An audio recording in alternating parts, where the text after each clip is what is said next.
हाँ तो बच्चों अभी हम का यूनिट एंड मेजरमेंट्स का सेकंड पार्ट देखने वाले हैं। तो हम लोगों ने फर्स्ट पार्ट में देखा था बच्चों कि डायमेंशनल एनालिसिस टॉपिक पढ़े थे। उसमें हम लोगों ने क्या देखा था, अलग अलग फिजिकल क्वांटिटी थी उसका डायमेंशनल फॉर्मूला कैसे डिराइव करते थे वो हमने देखा था। अब आज हम देखेंगे वो डायमेंशनल एनालिसिस का यूज कहाँ पे आता है। ठीक है, तो हम लोग को अलग अलग, अब देखो अब हम लोगों ने डायमेंशनल फॉर्मूला डिराइव करना तो सीख लिया, अब उसका यूज कहाँ पे आता है, उसकी एप्लीकेशन क्या है, ठीक है वो देखेंगे। तो यहाँ पे मैंने हेडिंग दे दिया डायमेंशनल एनालिसिस एप्लीकेशन, मतलब उसका यूज कहाँ पे आएगा वो हम देखेंगे। देखो हम लोगों ने लास्ट टाइम मैंने बताया था मास को कैसे डिनोट करेगा बच्चों, एम से, लेंथ होता है उसको कैसे डिनोट करते बच्चों एल से, टाइम को कैसे डिनोट करते टी से, करंट होता है उसको ए से, और टेम्परेचर होता है उसको कैसे T2 से डिनोट करते हैं। तो अब कोई भी इक्वेशन आपको दिया है वो सही है कि गलत है कैसे चेक करेंगे। ठीक है, आपको इक्वेशन पता नहीं है, इक्वेशन आपको दे दिया है, आपको ऐसा बोला है check whether given equation is correct और नॉट। तो क्या करेंगे बच्चों, तो लेफ्ट हैंड साइड का डायमेंशनल निकालेंगे और राइट हैंड साइड का डायमेंशन निकालेंगे बच्चों। अगर दोनों सेम हो रहा है, लेफ्ट हैंड साइड का dimension as well as right hand side का आंसर दोनों मैच हो रहा है, तो आपका इक्वेशन क्या है वो सही है। समझ में आ रहा है सबको। ठीक है, जैसे मैं एकदम सिंपल एग्जांपल के साथ समझाता हूँ। ठीक है, कोई भी डायमेंशनल्स लेफ्ट हैंड साइड का और राइट हैंड साइड का आपको सेम, मतलब दोनों आंसर डायमेंशन सेम आ रहा है, तो आपका इक्वेशन क्या है सही है। ठीक है, समझ में आ रहा है सबको। एग्जाम्पल के साथ समझते हैं, वैसे थियरी में तो कुछ समझ में नहीं आएगा, बट मैंने आपको ऐसे बता दिया। ठीक है, अब एग्जाम्पल लेते हैं बच्चों, सिंपल से एग्जाम्पल से स्टार्ट करते हैं हम लोग। देखो वेलोसिटी इक्वल टू क्या होता है बच्चों, डिस्प्लेसमेंट अपॉन टाइम। तो मैं वो एग्जाम्पल लेता हूं, देखो यहां पे ध्यान से देखना है। मैं यहां पे ले लेता हूं बच्चों s equal to velocity multiply time, displacement equal to क्या है वेलोसिटी मल्टीप्लाई टाइम। अब लेफ्ट हैंड साइड में क्या है बच्चों, s क्या है वहां पे, s आपका क्या है डिस्प्लेसमेंट, क्या है डिस्प्लेसमेंट, v क्या है वेलोसिटी, t क्या है वहां पे बच्चों टाइम है, t टाइम पे। समझ में आ रहा है। अब लेफ्ट हैंड साइड का डायमेंशन निकालेंगे LHS s, इसका डायमेंशन क्या निकलेगा बच्चों l⁻⁴, क्योंकि डिस्प्लेसमेंट हो तो डिस्टेंस लेंथ ही हुआ, डिस्प्लेसमेंट के बराबर लेंथ आया तो l⁻⁴ आया। अब RHS का डायमेंशन निकालते हैं, RHS क्या आएगा v मल्टीप्लाई t टाइम। अब वेलोसिटी इक्वल टू क्या होगा बच्चों, लेंथ अपॉन टाइम होगा, ये क्या होगा l/t होगा, डिस्प्लेसमेंट अपॉन टाइम, और टाइम तो टाइम ही है तो l/t मल्टीप्लाई क्या होगा t। अब देखो दोनों t कैंसिल हो जाएंगे बच्चों, क्या है l आया। अब देखो लेफ्ट हैंड साइड का राइट हैंड साइड का डायमेंशन दोनों सेम आ रहा है, इसका मतलब क्या हुआ बच्चों, जो आपको इक्वेशन दिया है वो आपको s equal to v multiply t, वो क्या है सही है। समझ में आ रहा है सबको। ठीक है, तो ये आपका हो गया सिंपल हमने लिया। ठीक है, अब ठीक है वो अभी समझ में नहीं आया तो वो 2-4 एग्जाम्पल लेंगे तो आपको एकदम क्लियर हो जाएगा। ठीक है, अब मैं एनर्जी का एग्जाम्पल लेता हूँ। एनर्जी इक्वल टू क्या होता है बच्चों, फॉर्मूला E इक्वल टू क्या रहेगा मास मल्टीप्लाई c²। ठीक है, तो एनर्जी S इक्वल टू मैं ऐसे लिख सकता हूँ बच्चों E इक्वल टू क्या है mc²। ठीक है, वहां पे E क्या है, वहां पे एनर्जी m है, मास c मतलब स्पीड ऑफ लाइट। ठीक है, तो E इक्वल टू मैं क्या लिख दूंगा यहाँ पे एनर्जी, m क्या है बच्चों मास, और c क्या है वहां पे speed of light, speed of light. Okay, तो देखते हैं LHS में बच्चों क्या आपका E है, E मतलब एनर्जी, एनर्जी का ऐसे यूनिट क्या होगा बच्चों जूल। ठीक है, अब ये हो गया आपका क्या हो गया जूल। ठीक है, अब जूल देखो energy equal two joule, energy equal two joule होता है एनर्जी का ऐसे यूनिट। अब वर्क डन का भी ऐसे यूनिट जूल ही होता है। ठीक है, तो वो एनर्जी इसको मैं ऐसे लिख सकता हूँ फोर्स मल्टीप्लाई डिस्प्लेसमेंट। ठीक है, फोर्स मल्टीप्लाई डिस्प्लेसमेंट करते हैं तो भी जूल आता है। जिसको लिए एनर्जी का डायमेंशनल फॉर्मूला निकालना है तो क्या करेंगे F मल्टीप्लाई S करेंगे। F का डायमेंशनल फॉर्मूला क्या होता है बच्चों, मैंने बताया याद रखना है m1 L1 T-2, ये हो गया फोर्स का। आप मल्टीप्लाई क्या है साथ में S है, S मतलब डिस्टेंस डिस्प्लेसमेंट हुआ, उसका क्या होगा l⁻⁴। अब साथ में जोड़ देते बच्चों m1, ये क्या होगा l⁻⁴ और क्या होगा T-2। ये किसका आ गया बच्चों एनर्जी का डायमेंशनल फॉर्मूला, किसका आ गया एनर्जी का। अब हमें क्या करना है mc²। RHS ले लेते बच्चों, RHS M C square, M क्या है वहां पे मास है, सी क्या है स्पीड ऑफ लाइट, ठीक है। तो एम मास का क्या होगा m1, सी क्या होगा बच्चों speed of L upon T का होल स्क्वायर हो जाएगा, ठीक है यहाँ तक। अब ध्यान से देखो तो m1 इसको मैं सिर्फ सीखता हूँ l/2, अब t ऊपर आ जाएगा माचो 9 t⁻⁻2 हो गया। अब ध्यान से देखो दोनों left hand side and RHS दोनों इक्वल आ रहे हैं, LHS इक्वल टू RHS हो गया, ठीक है। इसका मतलब क्या है हमारा इक्वेशन वो क्या है वो सही है, ठीक है। तो इस हिसाब से आपको क्या कर देना है, लेफ्ट हैंड साइड का डायमेंशन ले लो, RHS का डायमेंशन ले लो, दोनों मैच करो, सही है। अगर इक्वल आ रहा है तो यस लिख दो, अदरवाइज नो लिख दो। इसका मतलब क्या हो गया बच्चों, हमारा जो इक्वेशन क्या है वो आपका सही है। समझ में आ रहा है सबको। और एक है तो सिंपल एग्जाम्पल हो गया, थोड़े टफ ले लेते हैं। देखो अब मैं यहाँ पे थोड़ा सा एडवांस लेवल पे ले लेता हूँ, ठीक है, ध्यान से देखना, ले लेता हूँ h equal to 2s cos theta upon rho R G, ठीक है। ये आपका इक्वेशन दिया है। अब h क्या है वहां पे, h है बच्चों हाइट, ओके। s तो s है आपका सरफेस टेंशन, s क्या है सरफेस टेंशन। रो क्या है बच्चों डेंसिटी, r तो radius, g gravity acceleration, gravity acceleration, okay. अब लेफ्ट हैंड साइड का देखते हैं, LHS में क्या है h का डायमेंशनल फॉर्मूला क्या है बच्चों l/1, ओके। अब RHS देखते हैं, देखो 2 कांस्टेंट है, ठीक है। कांस्टेंट का कोई डायमेंशनल फॉर्मूला होता नहीं, इसलिए उसका क्या होगा कोई डायमेंशनल फॉर्मूला नहीं, इसको क्या कहते हैं dimension less physical quantity, dimension less quantity, इसलिए 2 का कोई फॉर्मूला नहीं होगा। s क्या है बच्चों सरफेस टेंशन, सरफेस टेंशन का फॉर्मूला क्या होगा फोर्स अपॉन लेंथ, ठीक है, फोर्स अपॉन लेंथ। तो इसका हमें फोर्स का डायमेंशनल फॉर्मूला क्या होगा m1 l1 t-2। अब लेंथ का क्या आएगा बच्चों l, ठीक है। अब कोस थीटा भी कांस्टेंट, उसका भी कोई डायमेंशनल फॉर्मूला नहीं रहेगा, ठीक है। अब यहाँ पे उसके बाद रो मतलब क्या होगा डेंसिटी, डेंसिटी मतलब क्या होगा बच्चों mass upon volume, mass upon volume लिख सकते हैं, density equal to mass upon volume. Mass का डायमेंशनल फॉर्मूला क्या होगा बच्चों m, और वॉल्यूम का क्या होगा l/3, ओके। r क्या है बच्चों रेडियस है, तो रेडियस का डायमेंशनल फॉर्मूला क्या होगा l।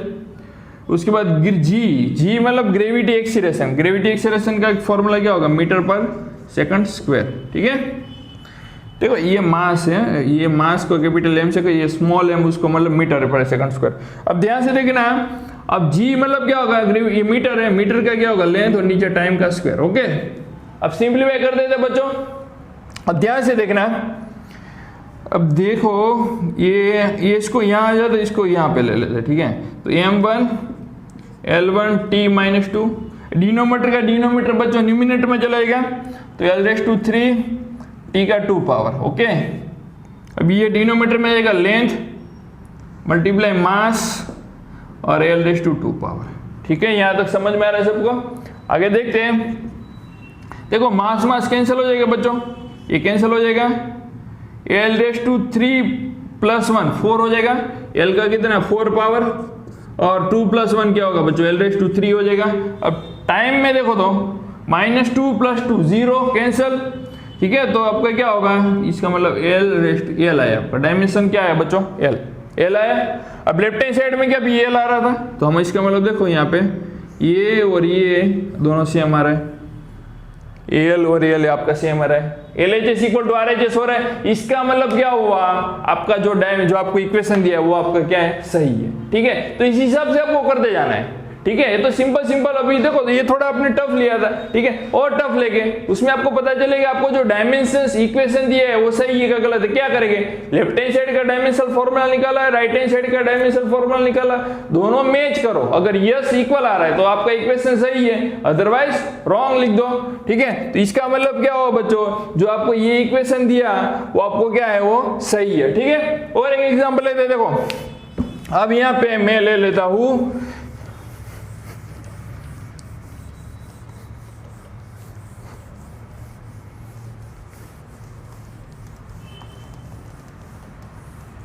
v इक्वल टू मैं ले लेता हूं बच्चों, ध्यान से देखना,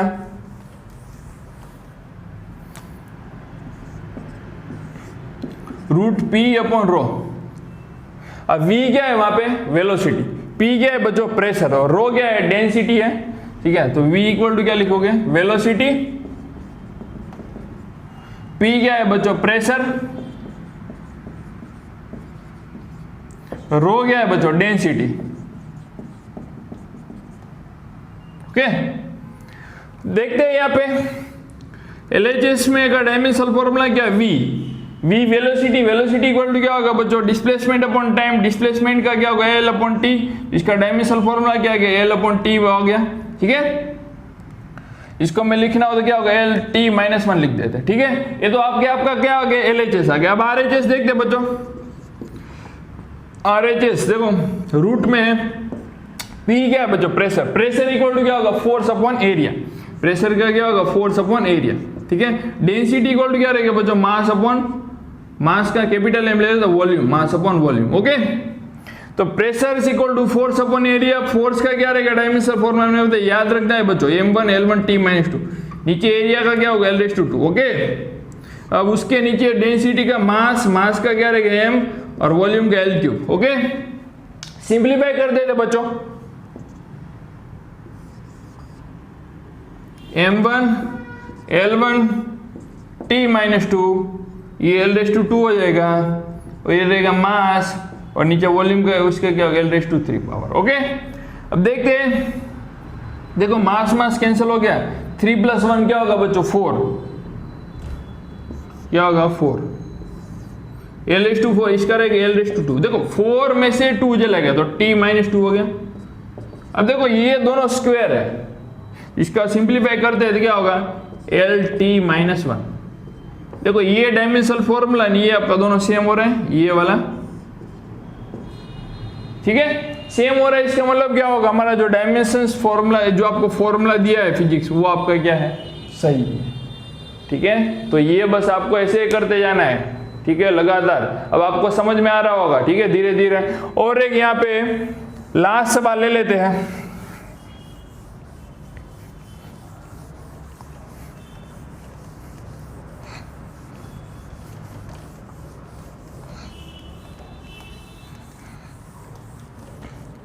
यहाँ पे ले लेते हैं, देखो में एक ले लेता हूँ f, एक सवाल, फ्रीक्वेंसी इक्वल टू 1/2 पाई बच्चों रूट mgl/i।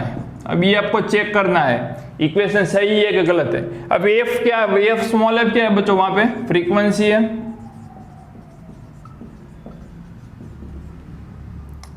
m क्या है बच्चों, मास है, g क्या है, gravity acceleration,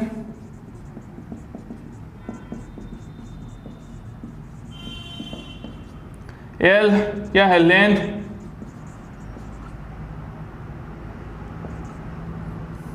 I moment of inertia, I क्या है, moment of inertia.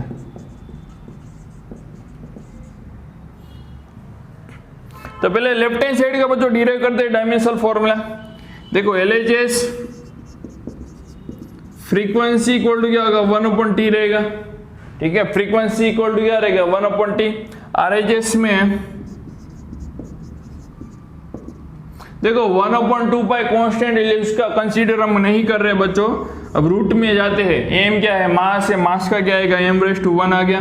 g gravity acceleration, उसका क्या होगा, मीटर पर सेकंड स्क्वायर बच्चों, तो क्या होगा, मीटर पर सेकंड स्क्वायर, मतलब लेंथ अपॉन t का स्क्वायर हो जाएगा, ठीक है। तो L/t का स्क्वायर, उसके बाद लेंथ का क्या होगा, L। Moment of inertia, moment of inertia क्या होगा बच्चों, मास मल्टीप्लाई लेंथ का स्क्वायर होता है, ठीक है। तो ये होगा बच्चों मास मल्टीप्लाई डिस्टेंस का स्क्वायर, तो L2 हो जाएगा, ठीक है। तो मास मल्टीप्लाई L2 पावर। अब देखते हैं, सिंप्लीफाई करते हैं, ठीक है। अब ध्यान से देखो, mm कैंसिल हो जाएगा,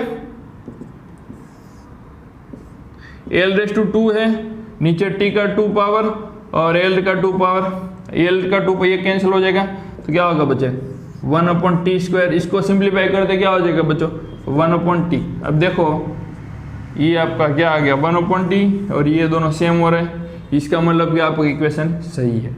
ठीक है, तो इसी हिसाब से आपको बस करते जाना है लगातार। जो कोई भी आपको ऐसे सवाल, ये जो मैंने लास्ट 3 क्वेश्चन किए वो एच.सी. वर्मा के बुक के क्वेश्चन थे। ठीक है, तो आपको बस कोई भी सवाल दिया होगा, अगर आपको ऐसे पूछे जाएंगे सवाल कि चेक करिए whether given equation is correct और not by using dimensional analysis, तो ये आपको चेक करके बता देना है ये आपका सही है कि नहीं है। ठीक है, हाँ तो बच्चों अभी आपका देखो डायमेंशन एनालिसिस हम चैप्टर पढ़ रहे हैं, तो डायमेंशन एनालिसिस का यूज कहाँ पे आता है? तो डायमेंशन एनालिसिस का यूज ये आता है बच्चों कि कोई भी फिजिकल क्वांटिटी है उसका आपको डायमेंशन, उसका फॉर्मूला नहीं पता है। अब आपको फॉर्मूला नहीं पता है तो बाय यूजिंग डायमेंशन एनालिसिस आप फॉर्मूला भी फाइंड कर सकते हो। ये तो बहुत बढ़िया काम हो गया हमें। सपोज कोई एग्जाम में कोई पूछा जाए एनर्जी फाइंड करना है या कोई भी फोर्स फाइंड करना है, ठीक है, तो हमें सपोज XYZ व्हाटएवर, बट आपको कोई भी ये चीज फाइंड करनी है बट उसका फॉर्मूला नहीं पता है तो आपको काम तो बनेगा नहीं। तो हम क्या करेंगे, डायमेंशन एनालिसिस की वजह से हम फॉर्मूला फाइंड कर सकते हैं बच्चों। ठीक है, कैसे देखो समझते हैं यहाँ पे। लेट फोर्स, मेरे को फोर्स का फॉर्मूला नहीं पता है, मैं फोर्स का एग्जांपल के साथ समझते हैं, सिंपल एग्जांपल। बस हमें इतना पता है बच्चों, फोर्स डिपेंड करता है मास के ऊपर एंड फोर्स डिपेंड करता है किसके ऊपर, एक्सीलरेशन के ऊपर। यहां तक क्लियर है सब बच्चों को? ठीक है, तो मैं ऐसे लिख सकता हूं बच्चों, force depend on mass and force depend on acceleration. अब m का कितना पावर डायरेक्टली प्रोपोर्शनल है, इनवर्सली प्रोपोर्शनल है, एक्सीलरेशन का स्क्वायर के प्रोपोर्शनल है कि उसका इनवर्सली एक्सीलरेशन के प्रोपोर्शनल है, वो हमें पता नहीं है। इसलिए मैं यहाँ पे पावर लिख देता हूँ, इसका x y सपोज कर दिया, y सपोज कर दिया। ठीक है, इसको इक्वेशन नंबर 1 दे दिया, इसको इक्वेशन नंबर 2 दे दिया बच्चों। अब क्या करते हैं, इक्वेशन 1 एंड 2 को कॉम्बाइन कर देते हैं। ठीक है, तो हम क्या करते हैं, हम करेंगे कॉम्बाइन इक्वेशन 1 एंड 2, तो हम क्या मिलेगा बच्चों, f प्रोपोर्शनल मास का x पावर, एक्सीलरेशन का क्या होगा y पावर। अब देखो ये प्रोपोर्शनल है, प्रोपोर्शनल हटा के हमें क्या रखना है, इज इक्वल टू, क्या रखना है, इज इक्वल टू। तो f इज इक्वल टू क्या आएगा, k m raise to x और a रेस टू क्या आएगा, y। यहां तक क्लियर है सब बच्चों को? ठीक है, समझ में आ रहा है सबको? इसको इक्वेशन नंबर 3 दे देते। देखो k कोई कांस्टेंट है, कांस्टेंट का कोई डायमेंशन होता नहीं है, it is a dimensionless quantity. ठीक है, अब f का डायमेंशन फॉर्मूला में पता है, मैंने बताया था लास्ट क्लास में कि f का डायमेंशन फॉर्मूला याद रखना है। ठीक है, तो आप लोगों ने याद रखा होगा, सब होशियार बच्चे ही है। तो फोर्स का डायमेंशन फॉर्मूला ये रहेगा बच्चों, m1 L1 T-2। अब यहां तक क्लियर है? अब इज इक्वल टू k रखेंगे। अब मास का डायमेंशन फॉर्मूला क्या होगा, m raise to x power बच्चों, m का x पावर, और एक्सीलरेशन इक्वल टू क्या होगा बच्चों, वेलोसिटी अपॉन टाइम। तो क्या रहेगा, वेलोसिटी अपॉन टाइम मतलब L अपॉन टी स्क्वायर का क्या होगा, y पावर हो जाएगा। ठीक है, अब देखो सिंप्लीफाई कर दे बच्चों, m का 1 पावर, L का 1 पावर, t का -2 is equal to k, m का x पावर, L का y पावर, t का -2y पावर। अब देखो बेस कांस्टेंट है, बेस सेम है बच्चों, तो आपका पावर को कंपेयर कर सकते हैं बच्चों। तो देखो x की x इक्वल टू क्या आएगा बच्चों, 1, x इक्वल टू क्या आएगा 1 एंड y इक्वल टू क्या आएगा बच्चों, देखो y इक्वल टू क्या आ रहा है 1, x 1 आ रहा है, y भी 1 आ रहा है। ठीक है, तो अब यहाँ पे x और y की जगह क्या पुट करके बच्चों, 1 1 पुट करके, तो हमारा क्या होगा, f इक्वल टू k और a। इसका मतलब क्या हुआ, फोर्स हमें मास के डायरेक्टली प्रोपोर्शनल है एंड फोर्स एक्सीलरेशन के डायरेक्टली प्रोपोर्शनल, इतना हमें पता चल गया। k कोई कांस्टेंट है, k का कोई डायमेंशन होता नहीं है। ठीक है, तो इतना हमें पता चल गया कि भाई फोर्स मास के डायरेक्टली प्रोपोर्शनल है, एक्सीलरेशन के डायरेक्टली प्रोपोर्शनल है। और एग्जांपल लेते हैं तो और आपको क्लियर हो जाएगा। ठीक है, तो देखते रहिए बच्चों। अभी आपको नेक्स्ट क्वेश्चन दिया है, देखो यहाँ है, if the centripetal force is of the form m raise to a, v raise to b, r raise to c, find the value of a, b and c। 3 value find करनी है बच्चों।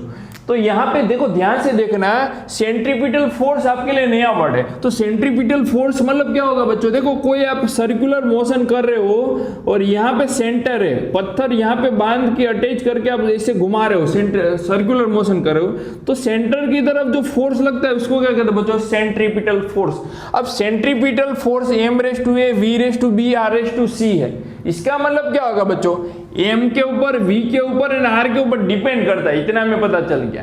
ठीक है, बट कितना square है, minus मतलब inversely proportional है, वो हमें नहीं पता है। ठीक है, इतना फैक्टर कितना डिपेंड करता है वो हमें बच्चों दे दिया है। तो हम क्या करेंगे, और आपको फाइंड करना है a, b, c की वैल्यू फाइंड करनी है। ठीक है, तो आपको ऐसा दिया है, देखो बच्चों ये आपको गिवन है, f इक्वल टू क्या दिया है, m raise to a V raise to B R raise to C, ये आपको गिवन है।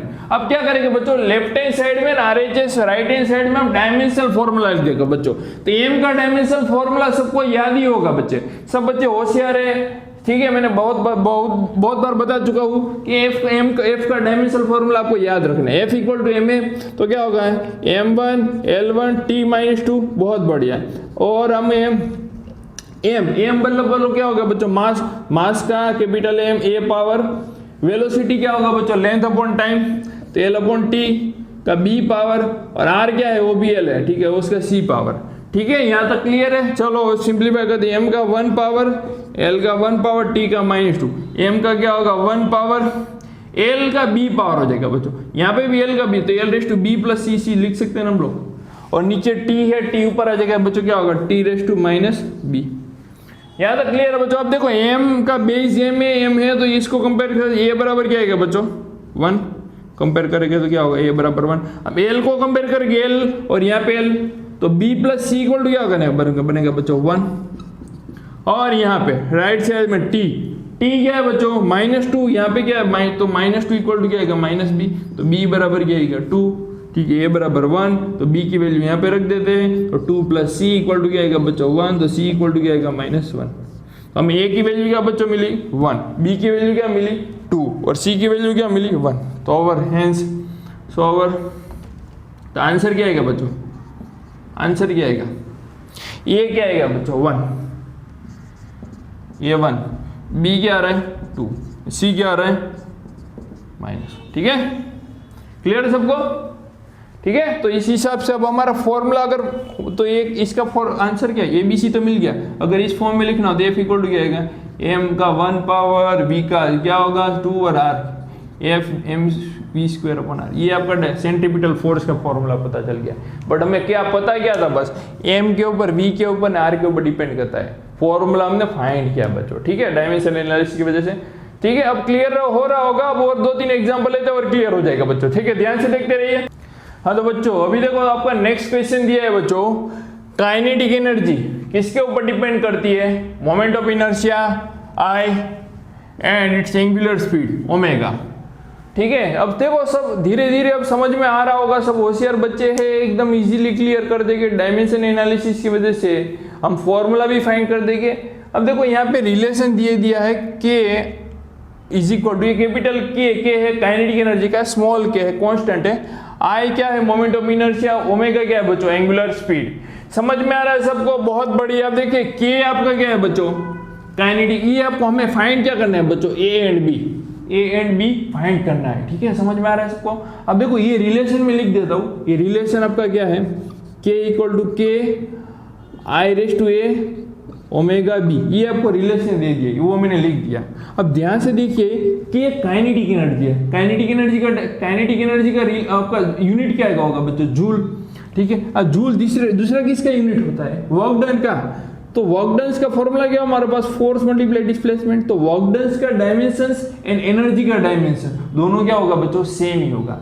ओके क्लियर स्टूडेंट्स, ठीक है। तो काइनेटिक एनर्जी का मेरे यहाँ पे उसका डायमेंशन फॉर्मूला लिख देता हूँ बच्चों, क्या रहेगा m1 L2 T-2। ओके यहाँ तक क्लियर, सबको समझ में आ रहा है। ओके K कांस्टेंट रख दिया बच्चों, ओके K कांस्टेंट रख दिया, ओके। उसके बाद क्या होगा मोमेंट ऑफ इनर्शिया का फॉर्मूला क्या होता है बच्चों मास मल्टीप्लाई डिस्टेंस का स्क्वायर, डिस्टेंस का L2 पावर लिख देते हैं, तो ये मास है और डिस्टेंस का स्क्वायर, बहुत बढ़िया, ठीक है। तो अब यहाँ पे मोमेंट ऑफ इनर्शिया का लिख देते हैं m1 और L का 2 पावर, उसका क्या होगा बच्चों A एक्सपोनेंट है, बहुत बढ़िया।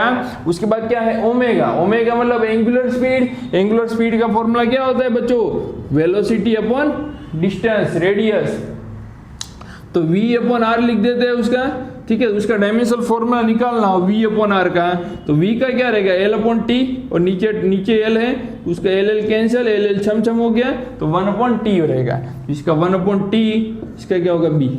क्लियर यहाँ तक, ठीक है। k का हमने डायमेंशन फॉर्मूला लिख दिया, I का मोमेंट ऑफ इनर्शिया का लिखा, एंगुलर स्पीड का लिखा, ठीक है। अब देखो कंपेयर करते हैं, ठीक है।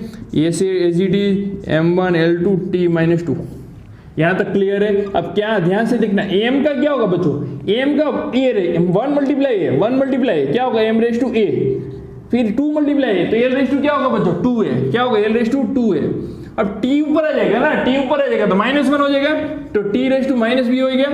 अब ध्यान से देखना, अभी देखो बेस सेम है तो पावर को कंपेयर कर सकते हैं बच्चों। k डायमेंशनलेस है क्वांटिटी, उसका कोई यूनिट होता नहीं है, ठीक है, तो ये आपका डायमेंशनलेस कांस्टेंट है।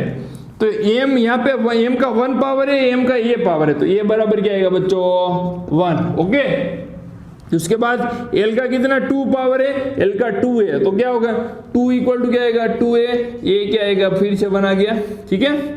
उसके बाद T का कितना -2 पावर है, T का -b पावर है, तो -b, तो b बराबर क्या आ गया बच्चों 2। A की वैल्यू क्या पास हमारे पास है 1, b की वैल्यू क्या आई 2, तो आंसर क्या आ गया हमारा, आंसर क्या आ रहा है बच्चे, A बराबर 1, b बराबर क्या आ रहा है 2, ठीक है, समझ में आ रहा है सबको।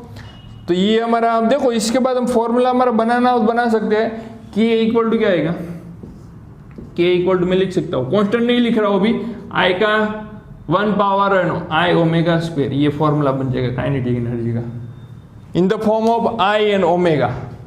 समझ में आ रहा है सबको, क्लियर है सबको, ओके। और अब समझ में आ रहा होगा धीरे धीरे, ठीक है, बस फैक्टर पता है किसके ऊपर डिपेंड करती है, उससे हम डायमेंशनल फोर्स का उसका फॉर्मूला बना सकते हैं, ठीक है। और एक एग्जांपल लेते हैं, समझ में आ रहा होगा, देखो। हाँ तो बच्चे देखिए, अब ये आपको फॉर्मूला दिया है, यहाँ पे क्वेश्चन क्या दे दिया है कि energy convert in mass, energy मास में कन्वर्ट होता है, तो हमारा फॉर्मूला में पता है एनर्जी कैसे कन्वर्ट होता है, E इक्वल टू mc², ठीक है। बट हमें फॉर्मूला डिराइव करना है, कैसे, बाय यूजिंग डायमेंशन एनालिसिस से। बट उतना हमें दे दिया है, देखो, mass convert in energy obtain so that certain power of mass and speed c of light, मतलब ऐसा वो कहते हैं E मास के ऊपर और c के ऊपर डिपेंड कर रही है, ठीक है। तो हम ऐसा लिख सकते हैं, देखो अब आपको समझ में आ रहा होगा, E प्रोपोर्शनल क्या होगा मास एंड E प्रोपोर्शनल क्या होगा बच्चों c, ठीक है। अब दोनों इक्वेशन, इसको इक्वेशन बच्चों 1 दे देते, इसको इक्वेशन 2 दे देते, इक्वेशन 1 एंड 2 को क्या करते हैं बच्चों कॉम्बाइन, ठीक है, साथ में जोड़ लेते, तो क्या हो जाएगा E प्रोपोर्शनल mc, ठीक है। अब देखो m का कुछ पावर क्या है वो हमें पता नहीं, इसलिए मैं यहाँ पे क्या सपोज कर देता हूँ x सपोज, इसको क्या y सपोज कर देता हूँ, यहाँ पे x एंड y, ओके। अब proportional attack is equal to रख देते बच्चों, तो k m raise to x c raise to y। तो एनर्जी का डायमेंशन फॉर्मूला क्या रहेगा बच्चों, एनर्जी इक्वल टू, एनर्जी किसका बराबर होगा वर्क डन के बराबर होगा, वर्क डन का क्या होगा फोर्स मल्टीप्लाई डिस्प्लेसमेंट, तो क्या होगा m1 L2 T-2, ये किसका आएगा एनर्जी का डायमेंशन फॉर्मूला आ गया, ठीक है। तो यहाँ पे लिख देते हैं एनर्जी का dimension formula m1 L2 T-2 is equal to k mass equal to क्या होगा बच्चों m का क्या होगा x power c, speed of light है बच्चों, स्पीड ऑफ लाइट मतलब क्या होगा डिस्टेंस अपॉन टाइम, तो डिस्टेंस का क्या होगा l और ये टाइम उसका क्या होगा y होगा, t ऊपर चला जाएगा बच्चों, m1 L2 T-2 equal to k m raise to x, l का y पावर, t का -y पावर। अब कंपेयर कर देते बच्चे, कंपेयर कर सकते हैं। अब देखो यहाँ पे मास है, यहाँ पे मास है, x बराबर क्या आएगा बच्चों 1, x बराबर क्या आएगा 1 आएगा, x इक्वल टू मेरा 1 आ रहा है, y इक्वल टू, यहाँ पे ध्यान से देखो तो y इक्वल टू क्या आ रहा है, y इक्वल टू क्या आ रहा है 2, x बराबर 1 आया, y बराबर क्या आ गया 2 आ गया, तो हमारा डायमेंशनल फॉर्मूला क्या बनेगा E इक्वल टू क्या आएगा mc²। किससे हमने फॉर्मूला में पता नहीं था, बट हमने ये डायमेंशन एनालिसिस की वजह से फॉर्मूला फाइंड किया, ठीक है। तो E इक्वल टू mc², समझ में आ रहा है सबको, ओके। यहाँ पे कांस्टेंट पुट करना रहेगा, बट कांस्टेंट की कोई वैल्यू नहीं होती, यहाँ पे क्या आएगा आपका, ठीक है, ओके। नेक्स्ट क्वेश्चन लगातार इस तरह से क्वेश्चन करते रहेंगे, ठीक है, तो आपका एकदम टॉपिक क्लियर हो जाएगा। अब ध्यान से देखना, ये सारे सवाल HC वर्मा बुक से ही मैंने मोस्टली कवर किए हैं, ठीक है। तो HC वर्मा बुक्स फिजिक्स में अच्छी आती है, तो आपको इजीली कवर हो जाएगा सारा, आपको कैसे सोल्व करना है टॉपिक। अब देखो heat energy, current, heat energy, देखिए कोई भी करंट होता है, कोई भी इलेक्ट्रिक वायर में पास हो जाए तो इसमें क्या प्रोड्यूस होता है, करंट की वजह से हीट एनर्जी डेवलप होती है। तो हीट एनर्जी डिपेंड्स करती है, heat energy, electric current depends on the current, मतलब रेजिस्टेंस, टाइम एंड आपका क्या होता है करंट के ऊपर डिपेंड करती है। तो हीट एनर्जी का सिंबल क्या होता है बच्चों H, एच किसके ऊपर डिपेंड कर रहा है, आई, करंट के ऊपर दिया है, उसके बाद क्या मैं बोला है, रेजिस्टेंस के ऊपर, एच प्रोपोर्शनल आर लिख सकता हूँ, और लास्ट में क्या दिया बच्चों, टाइम, तो एच प्रोपोर्शनल टाइम लिख सकता हूँ। अब देखो ये 1, 2 एंड 3, अब इसका कितना पावर है वो मैं नहीं पता है, आई का इनवर्सली प्रोपोर्शनल है, स्क्वायर के प्रोपोर्शनल है, हीट करंट के ऊपर डिपेंड करता है, इतना बता दिया, ठीक है। तो इसको मैं सपोज आपको एक्स सपोज कर लेता हूँ, इसको वाई सपोज कर लेता हूँ, जेड सपोज कर लेता हूँ, ठीक है बच्चों। इसको इक्वेशन 1, इक्वेशन 2, इक्वेशन 3, इक्वेशन 1, 2, 3 को क्या करते, कॉम्बाइन, क्या कर देते, साथ में जोड़ देते, तो कॉम्बाइन इक्वेशन 1 एंड 2, 3, 1, 2 एंड 3, तो क्या हमें क्या मिलेगा, H proportional I raise to X, R raise to Y, T raise to क्या आएगा, जेड। अब प्रोपोर्शनल हटा के इज इक्वल टू रख देते बच्चों, ठीक है। तो हम क्या आएगा, एच इक्वल टू क्या आएगा, के I raise to X, R raise to Y, and time का क्या पावर आएगा, जेड, ओके। अब हीट एनर्जी का डायमेंशनल फॉर्मूला क्या होगा, हीट एनर्जी है बच्चों, क्या है, एनर्जी, एनर्जी का यूनिट क्या होगा, जूल, और जूल किसके बराबर होगा, वर्क डन का यूनिट का भी जूल होता है, तो वर्क डन का डायमेंशनल फॉर्मूला एंड एनर्जी का डायमेंशनल फॉर्मूला बच्चों सेम ही रहेगा, तो ठीक है। तो वर्क डन इक्वल टू क्या होगा, फोर्स मल्टीप्लाई डिस्प्लेसमेंट, हाँ, तो वो क्या कहेगा, m1 L2 T-2, किसका आ गया, ये डायमेंशनल फॉर्मूला आ गया एनर्जी का, किसका आ गया, एनर्जी का, ठीक है। उसके बाद हमारा क्या होने, करंट, कौन सा बच्चा, देखो इक्वल टू के कांस्टेंट रख दिया, करंट, करंट के लिए क्या यूज करते हैं बच्चों, कैपिटल ए फॉर एप्पल, तो ये हमने रख दिया A raise to X, okay. Resistance है, रेजिस्टेंस टब पड़ेगा, रेजिस्टेंस का मैं यहाँ डिराइव करवा देता हूँ, ठीक है। तो रेजिस्टेंस का मैं यहाँ पे ध्यान से देखना, मैं डिराइव करवा देता हूँ सब बच्चे। रेजिस्टेंस का देखो कहाँ पे डिराइव करते, यहाँ पे देख लेते, चलो यहाँ पे नीचे देखो, V इक्वल टू हमारा ओम्स लॉ क्या था, V इक्वल टू आई था, R इक्वल टू क्या रहेगा बच्चों, V अपॉन आई, और V क्या है वहां पे, potential difference, potential difference equal to work done upon charge, क्या होता है, work done upon charge, charge नीचे आ गया है, अपनी Q बराबर क्या लिख सकते हैं, IT, ठीक है। तो W इक्वल टू क्या होगा, I square multiply T, okay. अब वर्क डन का यूनिट क्या होगा, हमें डायमेंशनल फॉर्मूला पता है, m1 L2 T-2, charge I का क्या होगा, a स्क्वायर, और नीचे क्या होगा, T। अब देखो जितना कैंसिल होता है छम छम कर देते हैं, ठीक है। तो m1 L2 T-3 और a का क्या होगा, -2 पावर, ओके। अब यहाँ पे ये लेफ्ट हैंड साइड में है, तो m1, अब हमें क्या आ गया, हमारा इसका डायमेंशनल फॉर्मूला r का आ गया, ठीक है। तो r का यहाँ रख देते बच्चे, ठीक है। तो r क्या आ गया, m1 L2 T-3 a raise to -2, किसका आ गया, y का, a raise to y, okay. Last में क्या है बच्चों, t, टाइम का क्या होगा, t का z पावर, ओके। अब सबको कंपेयर करते हैं बच्चे, ठीक है। तो लेफ्ट हैंड साइड में तो हमारे पास है ही ना, m1 L2 T-2 is equal to k। अब देखो a का x पावर, और यहाँ पे a का क्या, -2y, तो इसको ऐसे लिख सकते हैं, a raise to x -2y, ठीक है। फिर उसके बाद m का y पावर है, तो m का y पावर, t का -3y प्लस z, तो t का क्या होगा, -3y प्लस z। अब बेस कॉमन है तो पावर को कंपेयर कर सकते हैं बच्चे, ठीक है। तो m इक्वल टू, देखो m का यहाँ 1 पावर, यहाँ पे क्या होगा, y इक्वल टू क्या आएगा, 1, हमारा एक वैल्यू मिल गई। उसके बाद 2, l का कितना 2 पावर है, तो यहाँ पे l नजर आ रहा है, हाँ रह गया लिखने में, देखो l रेस टू 2y आएगा, क्या आएगा, 2y, ठीक है। तो यहाँ पे y की वैल्यू भी, y तो आ गया ना हमारा। अब t का क्या, -2 पावर है, देखो। उसके बाद t का क्या, -2 पावर है, देखो -2y, ओके। तो -2 इज इक्वल टू क्या आएगा, -3y प्लस z। अब y की वैल्यू यहाँ पे पुट कर देते बच्चों, y की वैल्यू पुट कर देते, तो -2 इक्वल टू क्या आएगा, -3 मल्टीप्लाई 1 प्लस z, तो -2 इस तरफ आ गया, +3 z बराबर क्या आ गया, वो भी 1 आ गया। y मिल गया, z मिल गया, कौन सा बाकी, x बाकी है। अब ध्यान से देखो, x -2y इक्वल टू क्या, यहाँ पे a रेस टू 0 लिख सकता हूँ, कुछ नहीं है तो क्या होगा, 0 आएगा, ठीक है। तो x -2y इक्वल टू क्या आएगा, 0, y की वैल्यू कितनी बच्चों, 1, x -2 इक्वल टू 0, तो x की वैल्यू क्या आएगी, 2, x क्या आ गया, 2 आ रहा है, तो x क्या आया, 2 आया, y क्या आया, 1 आया, z क्या आया बच्चों, 1 आएगा। तो 2 1 1, ये डायमेंशनल फॉर्मूला क्या आ गया, 2 1 1, ठीक है। तो आपका फॉर्मूला बनाना हो तो क्या होगा, h इक्वल टू i का कितना पावर है, देखो i इक्वल टू x है, तो i का कितना 2, i का स्क्वायर, r का कितना है, तो 1, डायमेंशनल फॉर्मूला क्या, h equal to i square, ठीक है, क्लियर है, समझ में आ रहा है सबको? ओके, तो अभी नेक्स्ट क्वेश्चन में देखो आपको ओम्स लॉ डिराइव करना है। ओम्स लॉ हमारा क्या होता है, V इक्वल टू IR। अब वो हमें पता नहीं है, सपोज मेरे को नहीं पता है, आपको पता है तो ठीक है, चलो मेरे को पता नहीं, मेरे को डिराइव करना है Ohm's law by using dimension analysis. तो मैं सपोज कर देता हूं बच्चों, लेट V प्रोपोर्शनल में दे देता हूं I, क्या दे देता V proportional I, and V proportional क्या ले लेता हूं R, V proportional I and R। इसको इक्वेशन क्या दे देता हूं बच्चों 1 एंड इसको 2।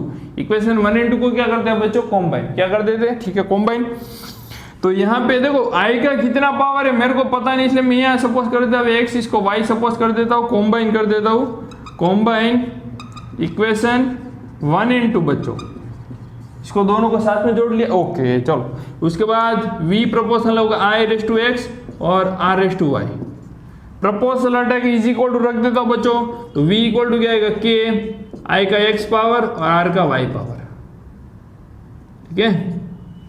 चलो यहाँ तक ठीक है। पोटेंशियल डिफरेंस का डायमेंशनल फॉर्मूला क्या होगा, अभी लास्ट क्वेश्चन में मैंने डिराइव किया था, v इक्वल टू क्या आएगा, वर्क डन अपॉन चार्ज, और इसका रहेगा m1 L2 T माइनस 2, इसका रहेगा work done upon potential difference, work done upon charge. Okay, उसके बाद q इक्वल टू IT रहेगा, ठीक है, m1 L2 T minus 3 a raise to minus 1, q equal to IT, उसका है ये किसका आएगा डायमेंशनल फॉर्मूला I का। ओके, लिख दे V का, और R का फाइंड करना हो तो क्या होगा, V इक्वल टू I, तो R इक्वल टू क्या रहेगा, V अपॉन I, इसका होगा m1 L2 T minus 3 a raise to minus 2, R का डायमेंशनल फॉर्मूला। ओके, जरूरत पड़ेगी। V इक्वल टू क्या है हमारा डायमेंशनल फॉर्मूला आ गया, m1 L2 T minus 3 a minus 1। Okay, यहाँ उसके बाद K, I क्या है बच्चों, I raise to 1 a raise to 1 रहेगा। रेजिस्टेंस, रेजिस्टेंस क्या रहेगा बच्चे, m1 L2 T minus 3 a minus 2 का क्या होगा, y पावर, इसका क्या होगा बच्चों, x पावर। ओके, चलो कंपेयर करते हैं अब, इसको लेफ्ट हैंड साइड में इज इट इज लिख देते हैं, m1 L2 T minus 3 a raise to minus 1 is equal to k a raise to x minus 2y, ठीक है।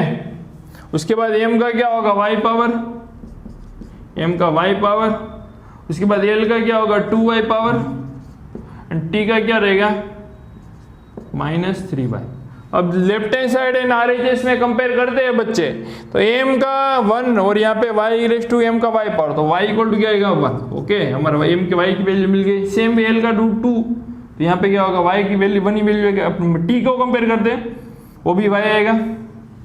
a को कंपेयर करते हैं, तो x इक्वल टू क्या आएगा, माइनस 2y इक्वल टू क्या आएगा, माइनस 1, ठीक है। y की वैल्यू हमारे पास 1 थी, x equal to minus 2 equal to x equal to क्या आएगा 1, x का 1 आया, y का 1 आ गया, तो हमारा ओम्स लॉ क्या आ गया, v इक्वल टू IR, ये हम ओम्स लॉ आ गया, ठीक है। क्योंकि दोनों का 1 पावर है, दोनों यहाँ 1 लिख देते, यहाँ 1 लिख देते, k की वैल्यू डायमेंशन लेस है उसकी लिखते नहीं है, v equal to dimensional formula आ गया, v इक्वल टू IR। तो उस हिसाब से आपको कोई भी फिजिकल क्वांटिटी दी है, उसका डायमेंशन फॉर्मूला आपको पता है, तो आप उससे आपका उसका इक्वेशन फाइंड कर सकते हो, ठीक है।